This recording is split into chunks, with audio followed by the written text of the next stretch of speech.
अगर आप भी सफ़र के दौरान गूगल मैप्स का इस्तेमाल करते हैं तो आपके लिए खुशखबरी है। गूगल मैप्स ने अब 10 भारतीय भाषाओं में ऑटोमेटिक ट्रांसलिटरेशन सिस्टम को शुरू कर दिया है। यानी कि अब आप अपनी भाषा में गूगल मैप्स पे एड्रेस सर्च कर पाएंगे।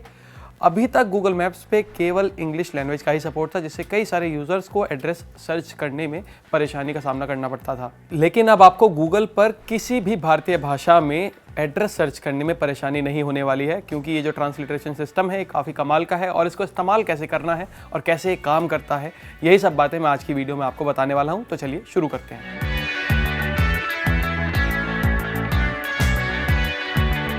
गूगल ने बताया है कि उसने अपने मैप में 10 नई भारतीय भाषाओं में ट्रांसलिटरेशन सिस्टम शुरू किया है। इनमें हिंदी, गुजराती, कन्नड़, बांग्ला, मराठी, मलयालम, पंजाबी, उड़िया, तमिल और तेलुगु भाषाएं शामिल हैं। गूगल का कहना है कि इससे उन लोगों को काफ़ी मदद मिलेगी जो इंग्लिश ज़्यादा नहीं जानते हैं।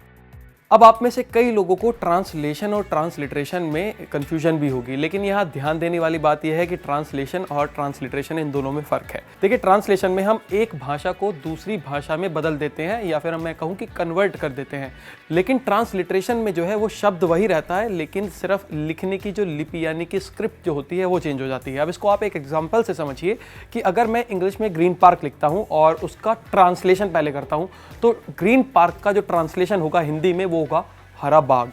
लेकिन अगर आप ग्रीन पार्क का ट्रांसलिटरेशन कर देंगे हिंदी में, तो जो शब्द है वो तो वही रहेगा, लेकिन उसकी लिपि चेंज हो जाएगी और ग्रीन पार्क को ही हम ग्रीन पार्क लिखेंगे, लेकिन वो हिंदी में होगा।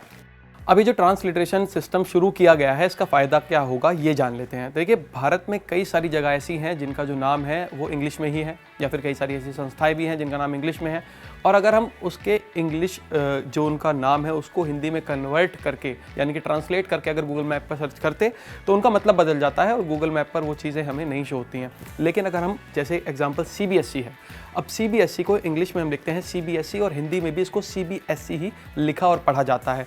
तो अगर हम इसको हिंदी में अब CBSE लिख कर गूगल मैप पर सर्च करेंगे तो वो इजीली बता देगा कि इसका ऑफिस कहाँ पर है। अब चलिए, ये जो गूगल मैप्स पर ट्रांसलिटरेशन फीचर जो है शुरू हुआ है, इसका एक टेस्ट भी कर लेते हैं और मैं ग्रीन पार्क को ही हिंदी में लिखकर गूगल मैप पर सर्च करने की कोशिश करता हूँ। अब देखिए, मैं ग्रीन पार्क यहाँ पर हिंदी में लिखकर सर्च कर रहा हूँ और ट्राई करेंगे कि ये गूगल मैप पकड़ता है या नहीं पकड़ता।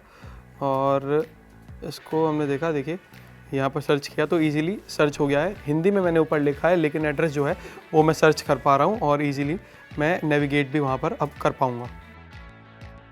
तो मैंने तो यहाँ पर गूगल मैप का ट्रांसलिटरेशन जो फीचर है उसको हिंदी लैंग्वेज में टेस्ट किया है, लेकिन जो बची हुई बाकी 9 भाषाएं हैं उनमें जिसमें भी आप कंफर्टेबल हैं उसमें आप इस फीचर को टेस्ट कीजिए।